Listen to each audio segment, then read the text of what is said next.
आप सभी के हृदय में विराजमान परमात्मा को मेरी राम राम। पार्वती के माता पिता के हर्ष का कोई पारावार नहीं है।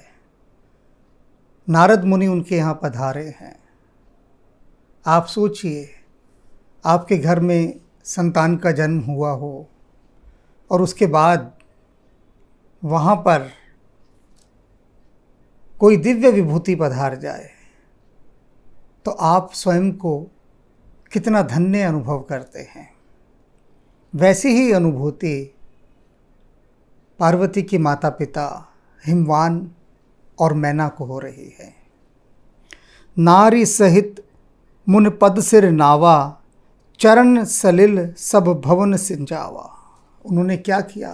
उनको बिठाया, पहले तो आसन दिया और उसके बाद हिमवान ने, हिमाचल ने अपनी अन्य सभी स्त्रियों के साथ देवर्षि नारद मुनि के चरणों में अपना शीश नवाया। अब थोड़ी थोड़ी चीज़ों को देखिए ध्यान से। जो वर्तमान काल में पैर छूने की एक परंपरा चली हुई है कि दूर से ही हाथ आगे करके पैरी पहनना जी, चरण स्पर्श, बस दूर से ऐसे ही, जैसे कोई डांस का स्टेप हो, ऐसे करके पैर छू के बस एक तरफ हो जाते हैं। ऐसा नहीं। किसी भी अभिवादन को करने का एक वैज्ञानिक कारण है, उसको समझना चाहिए। सूक्ष्म, आध्यात्मिक और वैज्ञानिक। ये कह रहे हैं उनके चरणों में शीश नवाया हिमवान ने अपनी अन्य स्त्रियों के साथ। तो शीश नवाना बिल्कुल वैसा होता है कि जैसे आप मंदिर में जाके अपना माथा भूमि से टिका देते हैं। तो आराध्य के श्री चरणों में शीश इस प्रकार से नवाया जाता है कि हमारा जो मस्तक है, जहाँ हम तिलक लगाते हैं, वह हिस्सा उनके चरणों पर जाकर टिक जाए। इसे शीश नवाना। तो शब्दों के पीछे की गहराई और उनके पीछे की शिक्षा, इन दोनों को ही समझना है। यह समझ बढ़ाने के लिए ही तो मानस की रचना तुलसीदास जी ने की है कि थोड़ी समझ बढ़े। और समझ बढ़ने के साथ क्या होता है? विकास होता है। तो अब जब भी किसी आराध्य को, किसी श्रेष्ठ जन को यदि शीश नवाने का मन करे तो इस विधि से नवाइएगा। नार सहित मुन पद सिर नावा, चरण सलिल सब भवन सिंचावा। और उसके बाद क्या हुआ? उनके चरणों को पखारा गया, धोया गया। सुदामा जब भगवान कृष्ण के पास गए थे तो भगवान कृष्ण ने सुदामा को अपने सिंहासन पर बिठाया, परात मंगाई और उनके चरण पखारने का कार्य आरंभ किया। ये हमारी परंपरा है, सांस्कृतिक परंपरा, आदर देने की पराकाष्ठा कि आप उसके चरण धो रहे हैं। देख सुदामा की दीन दशा, करुणा करके करुणा निधि रोए। पानी परात को हाथ छूयो नहीं, नैनन के जलसों पग धोए। पानी को छुआ भी नहीं और अपने नैनों के जल से, अश्रुओं से सुदामा के चरणों को धोने लगे।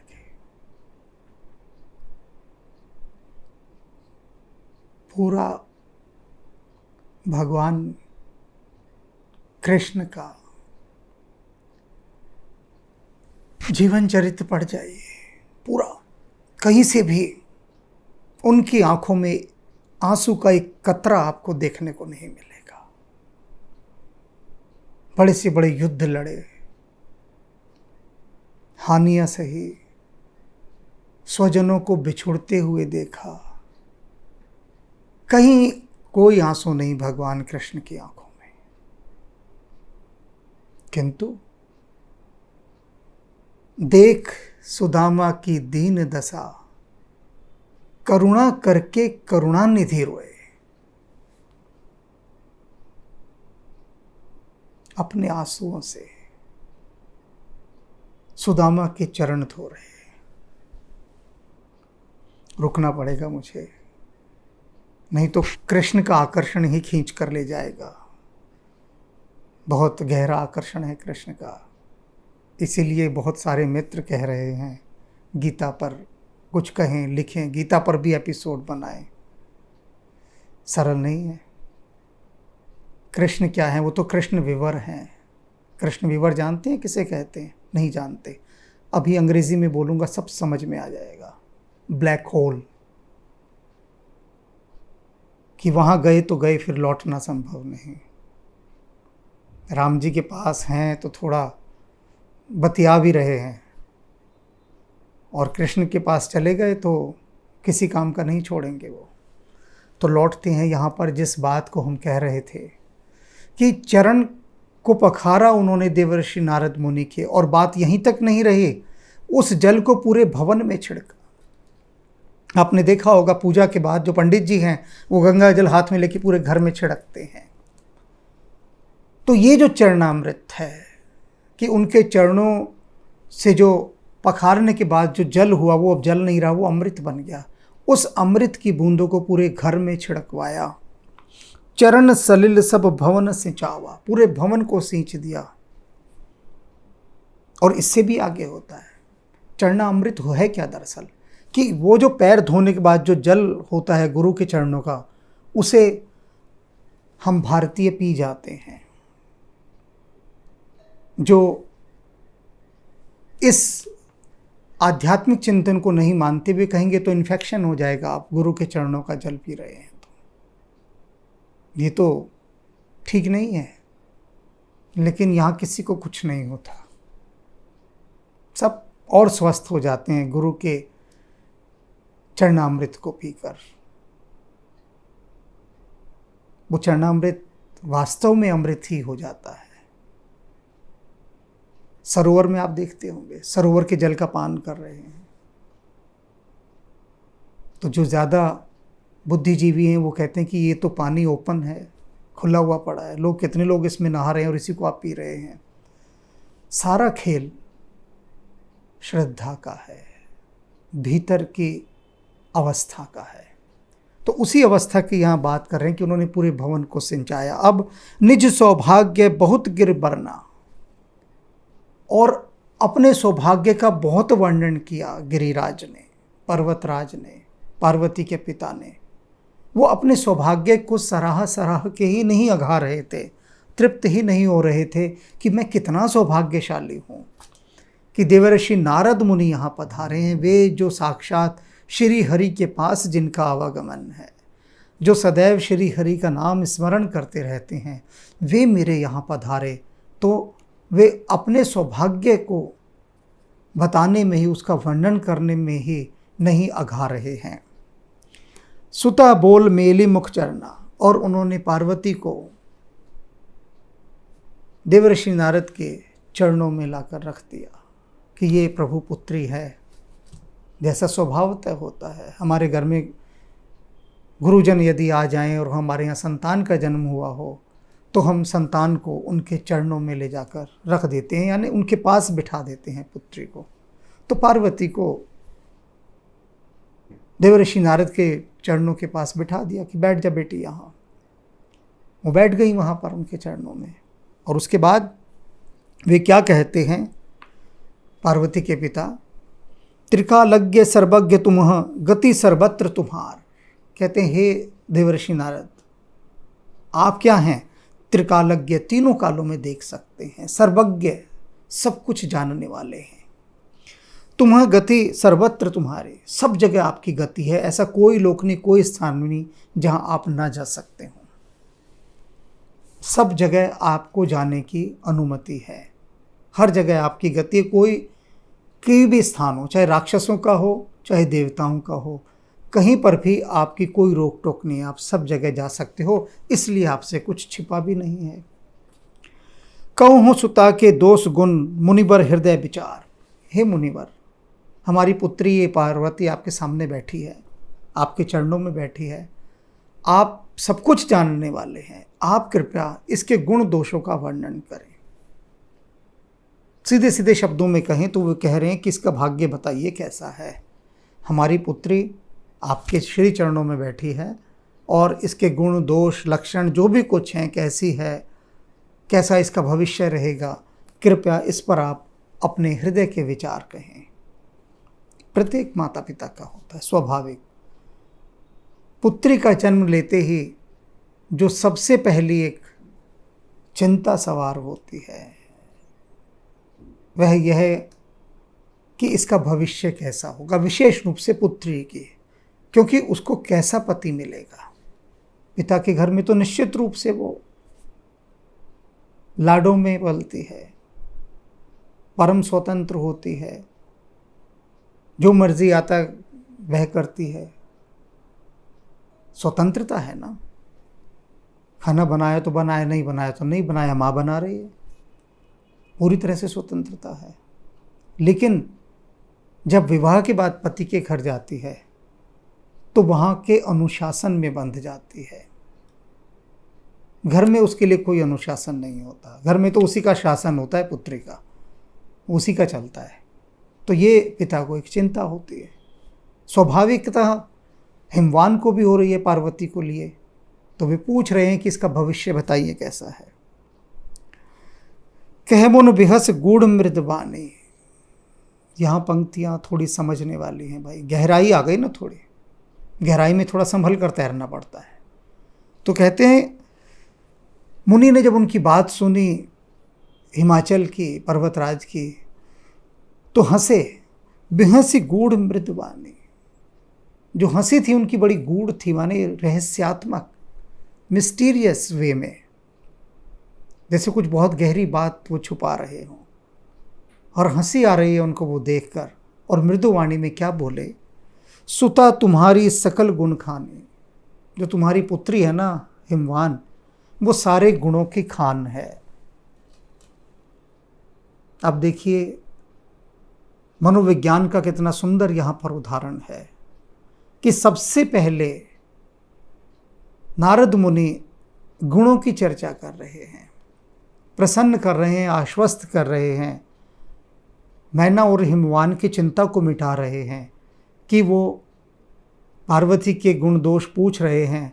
तो पहले तो वे यह जान लें एक बात कि जो उनकी पुत्री है वो सारे गुणों की खान है। अब कहने को कुछ बचता ही नहीं भाई, जब इतनी बड़ी बात कह दी तो गुणों की खान है। सुंदर सहज सुशील सयानी, अति सुंदर है, सुशील है, सयानी है, विदुषी है, हर प्रकार से योग्य है। नाम उमा अंबिका भवानी, और इसके जो नाम हैं वो उमा, अंबिका और भवानी देवऋषि नारद जी ने बताया, ये भी इसके नाम हैं। सब लक्षण संपन्न कुमारी, प्रत्येक लक्षण से आपकी पुत्री संपन्न है, सभी सुंदर लक्षणों से, कोई भी ऐसा नहीं इसमें कि जो हम कह सके कि कहीं कुछ कमी है, हर प्रकार से। होई संतत पिए ही प्यारे, और अब असली बात पर आ गए, जो कहीं बहुत गहरे में सूक्ष्म रूप में पिता के रूप में हिमवान के मन में रही होगी, मैना के मन में और सभी के मन में रहती है कि पति कैसा होगा, इसका घर संसार कैसा मिलेगा। तो वो कह रहे हैं कि और एक बात और सुन लो हिमवान, ये जो पार्वती है ना तुम्हारी पुत्री, होई संतत पिए ही प्यारी, अपने पति को बहुत प्यारी होगी, इसका पति इससे बहुत प्रेम करेगा। तो ये वाक्य कहते ही कितनी बड़ी तृप्ति उन्होंने, कितना बड़ा परम संतोष उन्होंने पार्वती के माता पिता को दे दिया। सदा अचल एह कर अहिवाता, और एक बात और सुन लो, ये सदा सुहागन रहने वाली है, इसका जो पति है ना वो हमेशा रहने वाला है। मैं ऐसा देख पा रहा हूँ, तभी तो वो बड़े गूढ़ रूप से, रहस्यात्मक रूप से मुस्कुराए थे कि ये है क्या कि मैं देख रहा हूँ पार्वती को ऐसा पति मिलने वाला है कि जो अविनाशी हो। तो बड़ी रहस्यात्मक हंसी आई उनको, क्योंकि अभी समझ कुछ ज़्यादा काम नहीं कर रही है। अभी वो भी भीतर ही भीतर घूम रहे हैं, क्योंकि दिखाई तो सब दे रहा है लेकिन समझ नहीं आ रहा। कितने अवसर हमारे साथ ऐसे होते हैं कि हमें बहुत कुछ दिखाई देता है, लेकिन जो दिखाई दे रहा है उसके संबंध में कई बार समझ नहीं आता कि ये है क्या माजरा। यही ते जस पे ही पितु माता, और कहते हैं इसी कारण से पार्वती की माता पिता अर्थात तुम दोनों बहुत यश को प्राप्त करोगे, क्योंकि तुम्हारी जो पुत्री का जो पति है वह अविनाशी है। होई पूज्य सकल जग माही, और जो तुम्हारी पुत्री है ना पार्वती, ये सारे संसार में पूजनीय होगी, पूरे संसार में। पूज्य सकल जग माही, एह सेवत कछु दुर्लभ नाहि, और इसकी सेवा करने से कुछ भी ऐसा नहीं होगा पदार्थ जो दुर्लभ हो, सब कुछ सारे पदार्थों की प्राप्ति होगी इसकी सेवा करने से। यही कर नाम सुमिर संसारा, सारा संसार इसके नाम का सुमिरन करेगा। और क्या होगा? त्रिय चढ़ई पतिव्रत असधारा, और जो पतिव्रताएं स्त्रियां होंगी ना, वो पातिव्रत्य की जो तलवार है उसकी धार पर पार्वती का नाम लेकर चढ़ जाएंगे। इतनी महिमा होगी आपकी पुत्री की। अब ये सारे गुण एक एक करके वो बता रहे हैं पार्वती के माता पिता को। शैल सुलक्षण सुता तुम्हारी, कहते हैं हे हिमाचल, हे शैलराज, हे पर्वतराज, सुनो, सुलक्षण सुता तुम्हारे, सब सुंदर लक्षणों वाली है तुम्हारी ये पुत्री, हर प्रकार के सुंदर लक्षणों वाली। सुनहु जे अब अवगुण दुईचारे, अब कहते हैं सुन लो, मैंने बहुत प्रशंसा तो कर दी है, सारे के सारे गुण बता दिए, सौभाग्य बता दिया, और तुमने ये पूछा भी था इसके गुण दोष बताओ, तो अब इसके जरा दो चार कुछ अवगुण हैं वो भी सुन लिए। सुनह जे अब अवगुण द्विचारे, दो चार, ज़्यादा नहीं है, बस दो चार अवगुण हैं, दोष हैं दो चार, वो दोषों को भी सुन लो तुम। अब थोड़ी ठिठकने की बारी आ जाती है माता पिता की, कि जब भी कोई भविष्य वक्ता या कोई दिव्य पुरुष, दिव्यात्मा जब हमें बताती है कि कुछ दोष भी जान लो, कुछ दुर्भाग्य की बातें भी जान लो, तब थोड़ा हृदय बैठ जाता है। स्वाभाविक होता है बैठना, पता नहीं क्या कह दे, क्या निकल आए, तो दिल आशंका से धड़कने लगता है। अब देखें क्या क्या अवगुण बताते हैं वो। अगुण अमान मात पितहीना, उदासीन सब संशय छीना, कहते हैं इसका जो पति होगा ना, कैसा होगा। अब इसके थोड़े से दुर्भाग्य के लक्षण भी देख लो अपनी पुत्री के, कि इसका जो पति होगा उसमें कोई गुण नहीं होगा, गुणहीन होगा, निर्गुण होगा। अमान, उसका कोई मान नहीं होगा, सब मान अपमान से परे होगा। मात पितुहीना, कोई माता पिता नहीं होगा उसका। अब वो अपने अर्थ समझ रहे हैं हिमवान, नारद मुनि अपने अर्थों से देखकर बता रहे हैं। वे क्या समझ रहे हैं पार्वती के माता पिता, कि जब नारद मुनि कह रहे हैं कि इसका पति अवगुणों से युक्त होगा, तो वो समझ रहे हैं कि कोई बहुत व्यसन होंगे उसमें। नारद मुनि जो देख रहे हैं दिव्य दृष्टि से, वो कह रहे हैं उसका पति अवगुण है, निर्गुण है, अर्थात गुण और अवगुण सबसे पार है। वो निर्गुण ब्रह्म कहते हैं ना, जिसे कोई गुण दोष कुछ नहीं व्यापता। और अमान, जो मान अपमान से सबसे परे है, वही ईश्वर होता है। तो नारद ईश्वरीय गुण देख रहे हैं, वो आम इंसानी दृष्टि से देख रहे हैं। माता पितहीना, कि उसका कोई माता पिता नहीं होगा। अब वो सोच रहे हैं कोई अनाथ होगा इसका पति, लेकिन नारद मुनि अपनी दृष्टि से देख रहे हैं तो वो कह रहे हैं पहले कि अविनाशी होगा इसका पति। तो जो अविनाशी है तो उसका कभी जन्म भी नहीं हुआ, वह है। वो अपनी दृष्टि से देख रहे हैं। उदासीन सब संशय छीना, और सारे तत्वों से वो उच्च आसन पर बैठा होगा। उदासीन, मैंने पहले भी उदासीन की व्याख्या की है। उदासीन का मतलब दुखी नहीं होता। उदासीन का मतलब होता है जो सब आसनों से उच्च अवस्था में बैठा हो। उत आसीन, सबसे ऊंचा जिसका आसन हो, सबसे ऊंचा आसन जिसका हो, वह उदासीन होता है, उसे उदासीन कहते हैं। तो कहते हैं इसका जो पति है वो उदासीन होगा। और सब संशय छीना, किसी भी प्रकार का कोई संशय उसको व्याप्त नहीं सकता, किसी से वो भयभीत नहीं होगा, ऐसा इसका पति। जोगी जटिल अकाम मन, नगन अमंगल वेश, अस स्वामी एह कह मिली हैं परिहस्त असिरेक। और कहते हैं कैसा होगा वो? योगी होगा कोई। हिमवान तो राजा है, अब वो चाहेंगे पार्वती का विवाह किसी राजा के साथ हो, लेकिन देवर्षि नारद कह रहे हैं कि वो कोई योगी होगा इसका पति। बड़ा जटिल होगा, कॉम्प्लिकेटेड, जिसको समझना सरल ही नहीं हो सकता, ऐसा होगा।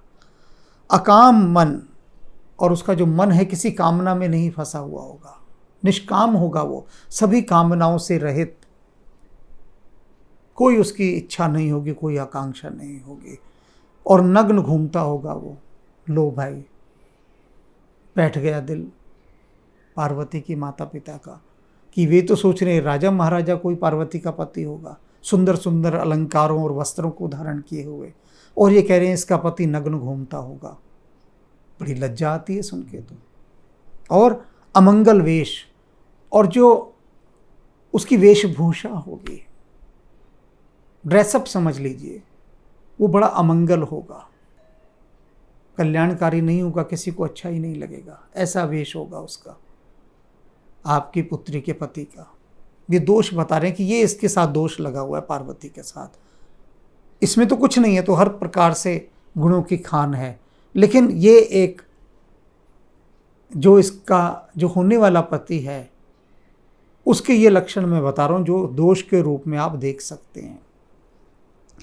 अस स्वामी एह कह मिले हैं पर यह हस्त असरेक, और कहते हैं ये मैं नहीं कह रहा, ये इसके हाथों की जो रेखाएं हैं ये वो कह रहे हैं, उन्हीं को मैं बता रहा हूं, बस इसके हाथ की रेखाओं ने ये बताया है मुझे। सुन मुनि गिरा सत्य जिए जानी, दुख दंपत्ति है उमा हर्षानी।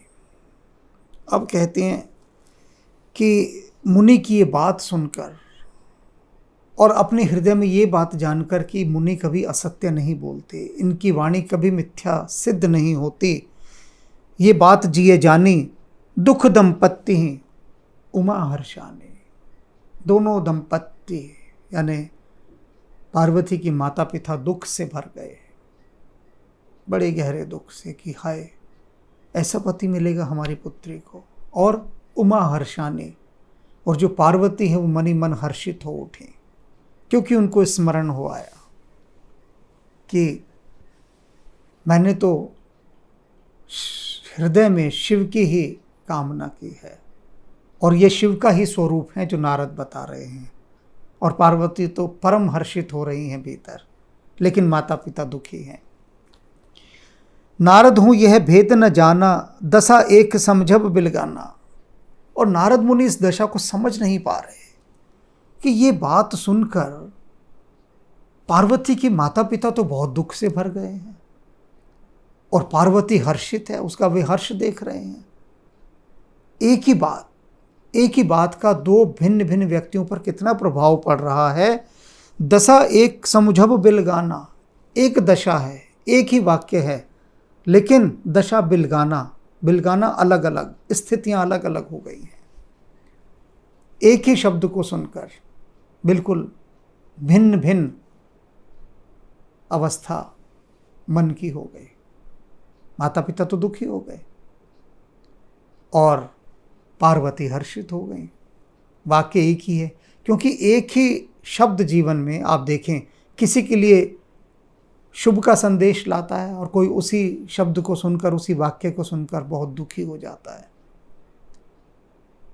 प्रत्येक के हृदय पर एक वाक्य उसकी प्रकृति, उसकी इच्छाओं, उसके काम के अनुसार अपना प्रभाव छोड़ता है, और वही यहाँ हो रहा है।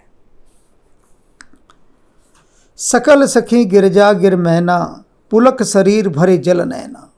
और ये बातें सुनकर नारद मुनि की, पार्वती की माँ, उसकी सखियाँ, उन सब की आंखों में आंसू भर आए, शरीर पुलकित होने लगा। यहाँ पुलकित होना खुशी से नहीं है, पुलकना माने स्पंदित होना, कंपन होना, डर के मारे, भय के मारे शरीर कांपने लगा और आंखों से अश्रुओं की धारा बह गई कि ऐसा हमारी पुत्री को, हमारी सखी को ऐसा पति मिलेगा। होई न मिर्षा देवर्षि भाषा, उमा सो बचन हृदय धरे राखा। और देवर्षि की यह भाषा यानी यह वचन कभी मिथ्या नहीं होगा, ये बात उमा ने अपने हृदय में धारण कर ली। उनका बिल्कुल सही कहा देवर्षि ने, ऐसा ही मेरा पति होगा। उपजे हूँ शिव पद कमल स्नेहो। और क्या हुआ, देवर्षि की बात सुनकर उमा ने ये धारणा भीतर गहरा ली कि निश्चित रूप से इन्होंने भी अब घोषणा कर दी है कि शिव ही मेरे पति होंगे। तो उपजे हूँ शिव पद कमल स्नेहो, तो भगवान शिव के चरण कमलों में उमा का, पार्वती का जो स्नेह है, जो प्रेम है, वो उपजने लगा, बढ़ने लगा। पुष्टि हो गई, प्रमाण मिल गया, एक गारंटी मिल गई बहुत बड़ी। देवर्षि ने जब कह दिया, उनकी वाणी कभी मिथ्या नहीं हो सकती, तो अब हृदय जो है वो शिव के चरणों की तरफ प्रेम पूर्ण होकर बहने लगा।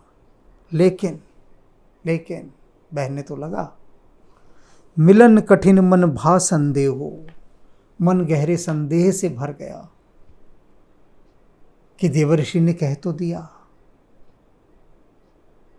लक्षण भी बता दिए, और मैं समझ भी गई कि शिव ही मुझे पति के रूप में मिलेंगे, किंतु मिलन कठिन मन भा संदेहो। मिलन कठिन, मिलेंगे कैसे? भा मन संदेहो, मन गहरे संदेह से भर गया। लेकिन मिलना कैसे होगा शिव से? अब असली बात तो यहाँ खड़ी हो गई। होंगे, पर मिलूंगे कैसे? ये तो बड़ा कठिन है उनसे मिलना। ये संदेह मन में भर गया। जान को अवसर प्रीत दुराई, सखी उछंग बैठ पुन जाए। लेकिन उन्होंने इस अवसर को उपयुक्त ना जानकर शिव के प्रति अपने इस प्रेम को छुपा लिया और प्रकट नहीं किया। उन्होंने प्रकट रूप से नारद से ये नहीं कहा कि मुनिवर आप बिल्कुल ठीक कह रहे हैं, ऐसा ही मेरा पति होगा और वे शिव ही हैं मेरे पति, और मैं उनको पति रूप में ही धारण किए हुए हूँ, लेकिन आप यह तो बताइए मैं उनसे मिलूंगी कैसे? तो संकोच के वश, उपयुक्त अवसर न जानकर, इन सब चीज़ों को, मान मर्यादा को ध्यान में रखते हुए उन्होंने इस बात को मन में छुपा लिया, प्रकट रूप से नहीं कहा और सखियों के साथ बैठ गई जाकर। झूठ न हुई देवर्षि बानी, सोच ही दंपति सखी सयानी। और धर धीर कहे हैं गिरिराओ, कहूँ नाथ का कर ही उपाओ। बहुत मन में गहरे दुख से भरे हुए हैं पार्वती के माता पिता। और आखिर में जैसा स्वभावतः होता है कि जब कोई भविष्यवक्ता किसी अमंगल के बारे में बताता है, उसको सुनकर हम दुखी होने के बाद थोड़ी देर में उनसे यही कहते हैं कि प्रभु कोई उपाय भी तो बता दीजिए, ये सब अमंगल घटेगा, दुर्घटना घटेगी, तो इससे बचने का कोई उपाय तो होगा, इसके दोष का, इसके कुप्रभावों को कम करने का कोई उपाय तो होगा। तो वह, जब आप इतना सब कुछ जानते हैं तो संसार में हर चीज़ का उपाय है, तो इसका भी तो कुछ उपाय बता दीजिए, जो हमारी पुत्री को ऐसा पति मिलने वाला है। जो आपने अभी बताया कि ये 2-4 अवगुण हैं, ये 2-4 क्या, ये तो हमारी छाती पर हिमालय पर्वत के समान भार युक्त हो गए हैं, तो इनसे भार मुक्ति का कोई उपाय तो बताइए। तो अब वो उनसे उपाय पूछ रहे हैं। क्या उपाय बताएंगे नारद, किस प्रकार से बताएंगे? अब सारा संशय जो है उनके मन में यही चल रहा है कि क्या वे उपाय बता भी पाएंगे। उन्होंने तो पूछ लिया, तो अब देखते हैं देवर्षि नारद क्या उपाय बताते हैं और किस विधि से उपाय बताते हैं और कैसे पार्वती के दुखी माता पिता को संतुष्ट और हर्षित करते हैं। अब यह देखना शेष है।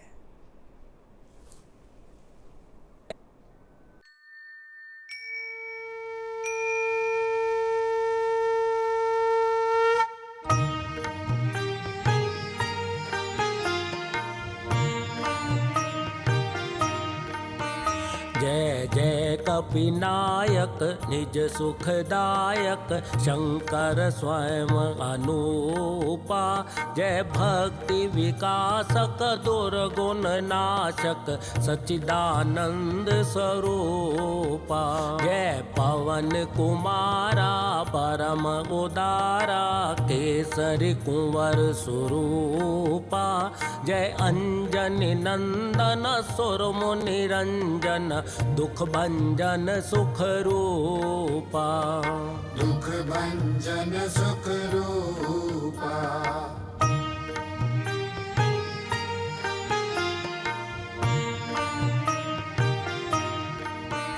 जय जय अविनाशी सब गुण राशि धाम अखंडानंदा। केवल प्रभु माना परम अमाना अद्भुत चरित मुकुंदा। अतएव चराचर सकल सुरासुर गण से सब मुनि वृंदा। तज योग विरागा से अनुरागा गावत शुभ गुण वृंदा। गावत शुभ गुण वृंदा।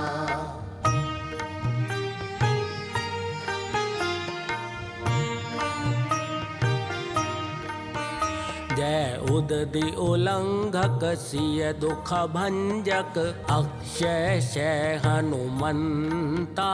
जय लंक विदाहक खल संहारक राम वियोग निहंता। संजीवनी लाए लखन जियाए रघुकुल प्राण बचाए। अहि पास कटा अहि रावण हत रघुवर दो मुक्त कराए। रघुवर दो मुक्त कराए।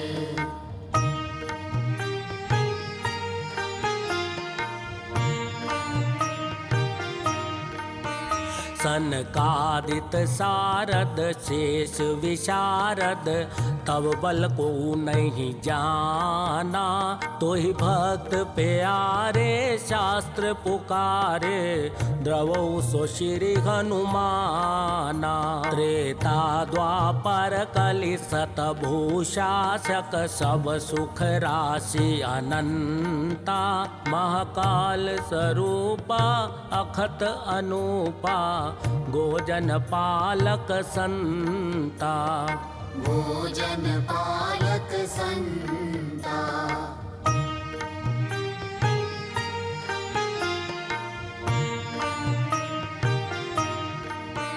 गुण दोष अवस्था त्रैगोतीता माया रहित स्वरूपा। बालैक ब्रह्मचारी असुरारी स्वरण शैल समरूपा। त्रिपुरारि खरारी शिव अवतारी सर्वसिद्धि निधि पुंजा। बलवेक पराक्रम मति गुण आदिक नमत तोर पद कंजा। नमत तोर पद कंजा।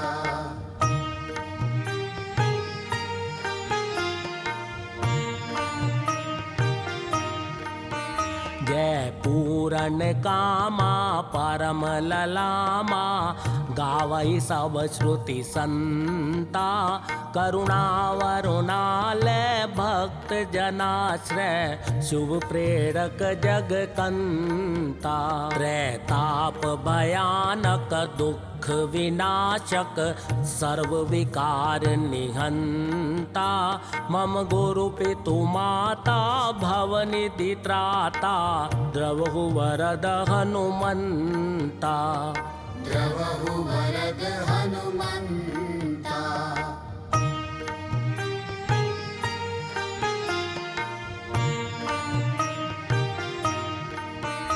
जय मंगल मूर्ति राम अयन जय सद्गुण सन्मति भक्ति सदन जय ब्रह्म विचार प्रसार करण कुविचार कलेश कलाप हरण जय सर्व प्रपंच प्रशूल समन जय जीवन सारथि सत्य शरण जय संकट मोचन राम रमण अभिनंदन वंदन कोटि नमन अभिनंदन वंदन कोटि नमन अभिनंदन वंदन कोटि नमन।